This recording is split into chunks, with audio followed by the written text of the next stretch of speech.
नमस्कार मंडळी. अवधूत चिंतन श्री गुरुदेव दत्त श्री स्वामी समर्थ महाराज की जय. आता आपण आजच्या व्हिडिओमध्ये बघणार आहोत की अधिक मास महिना. अधिक मास महिना हा हिंदू पंचांगानुसार अत्यंत पवित्र आणि आध्यात्मिक मानला जातो.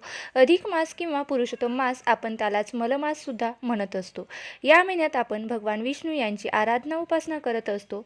आता आपण आजच्या व्हिडिओमध्ये जाणून घेणार आहोत की विष्णुप्रिय म्हणजे श्रीहरी विष्णू यांना आवडणारी विष्णुप्रिय मंजुळवात कशी करायची, तर ती करण्याची योग्य पद्धत कोणती, ती संपूर्ण माहिती आपण आजच्या व्हिडिओमध्ये जाणून घेणार आहोत. चला तर मग व्हिडिओला सुरुवात करूया. बघा, अधिक मास महिना म्हटला की भगवान श्रीहरी विष्णू यांना तो समर्पित आहे. म्हणजेच काय, तर आपण भगवान श्रीहरी विष्णू यांची उपासना आराधना करत असतो. म्हणून या अधिक मास महिन्यात आपल्याला विष्णुप्रिय मंजुळवात ही सुद्धा या महिन्यात आपल्याला प्रज्वलित करायची असते. तर ती करायची असते आणि प्रज्वलित करायची असते. तर ही अधिक मास महिन्यातील विष्णुप्रिय मंजुळवात कशी तयार केली जाते, चला तर मग जाणून घेऊया. आता ही मंजुळवात बनवण्यासाठी सर्वात प्रथम आपल्याला काय काय साहित्य लागणार आहेत. कापूस आणि जर तुम्ही रांगोळी लावत असाल तर रांगोळी आणि दूध. तर जो आपण कापूस घेतला आहे तो कापूसमधली जी रुई असते ना, ती म्हणजे त्या कापसामधलं बी, सोप्या भाषेत सांगायचं म्हटलं तर जे कापसामध्ये बी असतं म्हणजेच त्याला आपण रुई म्हणतो, ती बाजूला काढून घ्यायची आणि छान असं कापसाला फुलून घ्यायचं. तो कापूस फुलून घेतल्यानंतर त्याच्या छान छान अशा छोट्या छोट्या फुलवाती करून घ्यायच्या. खूप मोठ्या प्रमाणात फुलवाती करून घ्यायच्या, म्हणजे जास्त प्रमाणात करून घ्यायच्या. आणि ज्या आपण फुलवाती बनवून घेतलेल्या आहेत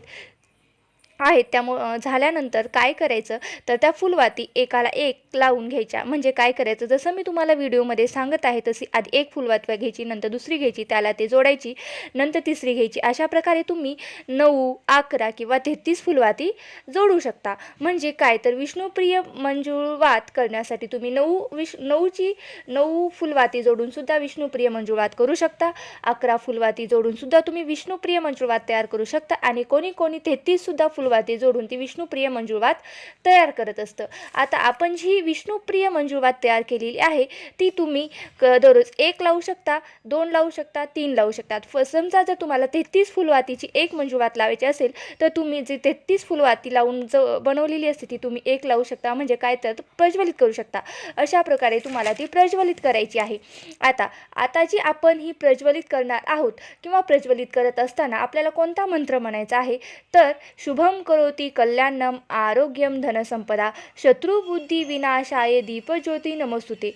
आणि आपण जेव्हा ही वात प्रज्वलित करणार आहोत तर ही प्रज्वलित करण्यासाठी आपल्याला काय करायचं आहे, तर तुम्ही तुमच्या काय करायचं आहे, जवळच्या मंदिरात जाऊ शकता किंवा तुम्ही स्वामी समर्थ केंद्रामध्ये सुद्धा जाऊन ती प्रज्वलित करू शकता. किंवा तुमच्याजवळ एखादं मंदिर किंवा केंद्र नसेल, मग स्वामी समर्थ मठ वगैरे नसेल तर तुम्ही काय करायचं, ते ती घरच्या घरी सुद्धा प्रज्वलित करू शकता.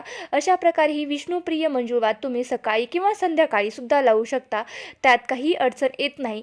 तर अशा प्रकारे तुम्ही ही मंजुळवात कशी तयार करायची, ती कशी बनवायची, याची संपूर्ण माहिती तुम्हाला मी आजच्या व्हिडिओमध्ये सांगितलेली आहे.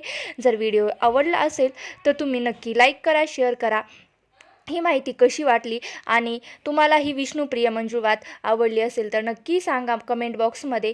आणि तुम्हाला आजची माहिती कशी वाटली नक्कीच मला कमेंट बॉक्समध्ये सांगा. माहिती जर आवडली असेल तर नक्की लाईक करा, शेअर करा आणि चॅनलवरती नवीन असाल तर सबस्क्राईब करायला विसरू नका. धन्यवाद. ओम नमो भगवते वासुदेवाय नमः. ओम नमो भगवते वासुदेवाय नमः. ओम नमो भगवते वासुदेवाय नमः. श्री स्वामी समर्थ. जय जय स्वामी समर्थ. श्री स्वामी समर्थ. जय जय स्वामी समर्थ.